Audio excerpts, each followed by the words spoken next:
ایک دفعہ کا واقعہ ہے کہ حضرت اویس کرنی کو آپ صلی اللہ علیہ وآلہ وسلم کے دیدار کا شوق اس قدر پیدا ہوا کہ انہوں نے مدینے آنے کا ارادہ کیا۔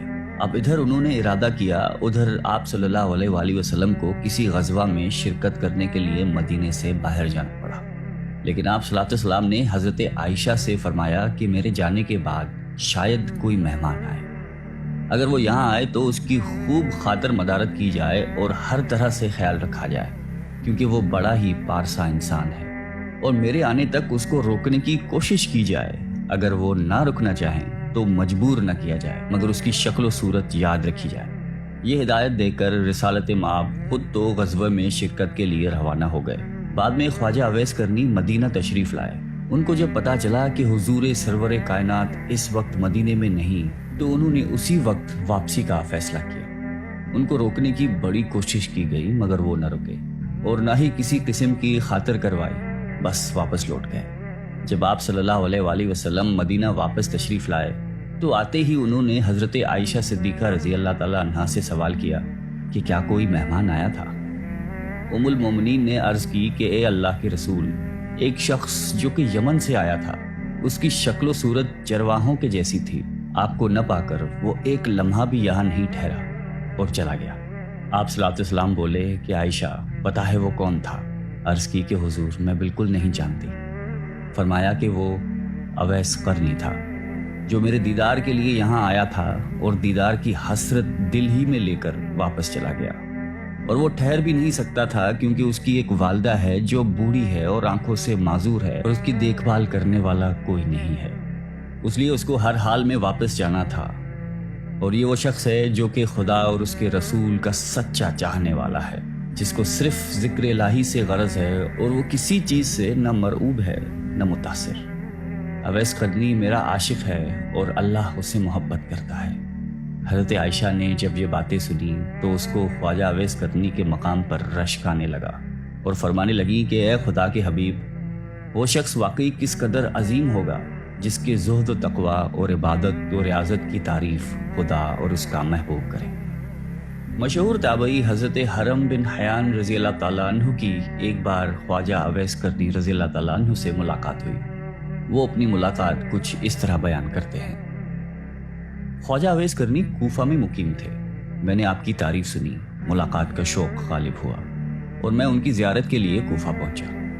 لوگوں نے بتایا کہ وہ دریائے فرات پر ملیں گے۔ فرات کے کنارے پر پہنچا تو دیکھا کہ ایک شخص تنہا بیٹھا دوپہر کے وقت وضو کر رہا تھا اور کپڑے دھو رہا تھا۔ میں اویس کرنی کے اوصاف سن چکا تھا، اس لیے فوراً ہی پہچان گیا۔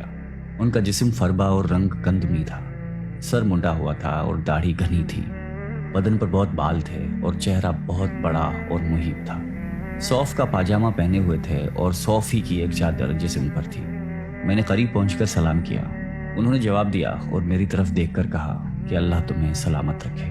پھر میں نے مصافحے کے لیے ہاتھ بڑھایا، لیکن انہوں نے مصافحہ کرنے سے گریز کیا اور اپنے پہلے الفاظ دہرائے کہ اللہ تمہیں سلامت رکھے۔ مجھے ان کی حالت پر بڑا ترس آیا اور میری آنکھوں سے آنسو بہنے لگے۔ جب میں نے رقت بھرے لہجے میں کہا کہ اویس، خدا تم پر رحمت کرے اور تمہاری مغفرت فرمائے، تو وہ بھی رونے لگے اور مجھ سے مخاطب ہو کر فرمایا کہ حرم بن حیان، خدا تم پر رحم کرے میرے بھائی، تمہارا کیا حال ہے؟ تمہیں میرا نام و پتہ کس نے بتایا؟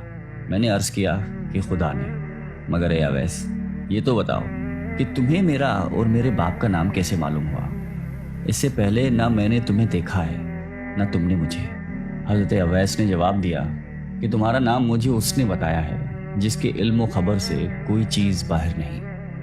میری روح نے تمہاری روح کی طرف توجہ کی اور میرے روح نے تمہاری روح کو پہچان لیا۔ مومن کی روحیں ایک دوسرے کو پہچان لیتی ہیں۔ میں نے عرض کی کہ رسول اللہ صلی اللہ علیہ وآلہ وسلم کی کوئی حدیث مبارک سنائیے تاکہ میں اسے یاد کر لوں۔ حضرت اویس قرنی نے فرمایا کہ میں نے سرکار دو عالم صلی اللہ علیہ وآلہ وسلم کی شرف صحبت حاصل نہیں کی، البتہ حضور صلی اللہ علیہ وآلہ وسلم کے صحابہ کرام کو دیکھنے کی سعادت نصیب ہوئی ہے، اور تم لوگوں کی طرح ان کی زبان سے میں نے بھی حضور کی احادیث سنی ہیں، لیکن میں اپنے اوپر یہ دروازہ کھول کر محدث، مفتی اور قاضی کہلانا پسند نہیں کرتا۔ مجھے خود اپنے نفس کے بہت سے کام ہیں۔ یہ کہہ کر وہ میرا ہاتھ پکڑ کر رونے لگے۔ میں نے درخواست کی کہ پھر قرآن حکیم کی ہی کچھ آیات سنا دیجیے۔ میرے دل میں آپ کی زبان سے قرآن سننے کا بے حد اشتیاق ہے۔ میری آپ سے محبت اور عقیدت خدا کے لیے ہے۔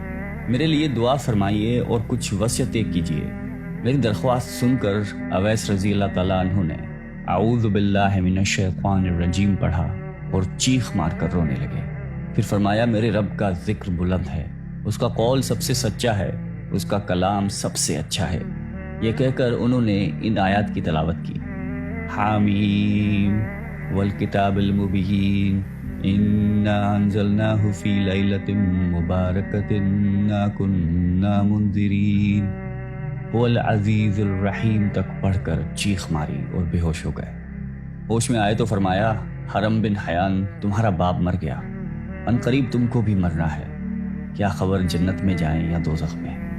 ابن حیان آدم فوت ہو گئے، حوا فوت ہو گئی، ابن حیان نوح اور ابراہیم خلیل اللہ فوت ہو گئے، ابن حیان موسیٰ اور داؤد فوت ہو گئے، ابن حیان محمد رسول اللہ فوت ہو گئے، ابو بکر صدیق فوت ہو گئے، ابن حیان میرے بھائی عمر بن خطاب فوت ہو گئے۔ اور یہ کہہ کر انہوں نے مغفرت کی دعا کی۔ اس وقت تک حضرت عمر فاروق رضی اللہ تعالیٰ عنہ زندہ تھے، اس لیے میں نے کہا کہ خدا آپ پر رحم کرے، عمر خطاب رضی اللہ تعالیٰ تو ابھی فوت نہیں ہوئے۔ فرمایا ہاں، جو کچھ میں نے کہا ہے اگر تم اس کو سمجھو تو خود جان جاؤ گے کہ میں اور تم بھی مردہ ہیں، ہونے والی بات ہو چکی ہے۔ اس کے بعد حضرت اویس کرنی رضی اللہ تعالیٰ عنہ نے سرکار دو عالم صلی اللہ علیہ وآلہ وسلم پر درود بھیجا، پھر کچھ اور دعائیں پڑھی اور فرمایا کہ حرم بن حیان، میری وصیت یہ ہے کہ کتاب اللہ کو مضبوطی سے پکڑو، اہل اللہ کی صحبت اختیار کرو اور نبی کرم صلی اللہ علیہ وآلہ وسلم پر ہمیشہ درود و سلام بھیجتے رہو۔ میں نے اپنی اور تمہاری موت کی خبر دے دی، آئندہ کسی ساعت موت سے غافل نہ رہنا، واپس جا کر اپنی قوم کو بھی نصیحت کرنا اور ڈرنا۔ خبردار، جماعت کا ساتھ کبھی نہ چھوڑنا ورنہ بے دین ہو جاؤ گے اور قیامت میں آتش دوزخ کا ایندھن بننا پڑے گا۔ پھر انہوں نے دعا کی کہ الہی، یہ شخص کہتا ہے کہ اس کو تیرے لیے مجھ سے محبت ہے اور اس نے تیرے ہی لیے مجھ سے ملاقات کی، اس لیے خدا مجھے توفیق دے کہ میں جنت میں اس کا چہرہ پہچان جاؤں اور دارالاسلام میں میری اس کی ملاقات ہو۔ وہ دنیا میں جہاں کہیں بھی ہے اس کو اپنے حفظ و امان میں رکھنا، اس کو قناعت عطا کر اس کو اپنی نعمتوں کا شکر گزار بنا اور اس کو جزائے خیر دے۔ دعا کے بعد اویس قرنی نے مجھ سے فرمایا کہ اے حرم بن حیان، اب میں تجھے اللہ کے سپرد کرتا ہوں، آج کے بعد میں تم کو نہیں دیکھوں گا، مجھے شہرت پسند نہیں ہے، گوشہ خلوت ہی میرا رفیق ہے، آئندہ مجھے تلاش کرنے کی کوشش مت کرنا، مجھے ڈھونڈنے میں تم کامیاب نہیں ہو سکو گے، میں تمہیں ہمیشہ یاد رکھوں گا اور تم مجھے یاد رکھنا، میرے لیے دعائے خیر کرتے رہنا۔ اچھا، السلام علیکم ورحمۃ اللہ۔ یہ کہہ کر وہ ایک سمت کو چلے گئے۔ اس کے بعد میں نے ان کو بہت تلاش کیا لیکن کسی سے ان کے بارے میں کچھ معلوم نہیں ہو سکا، البتہ کوئی ہفتہ ایسا نہیں جاتا جس میں ان کو ایک یا دو بار خواب میں نہ دیکھوں۔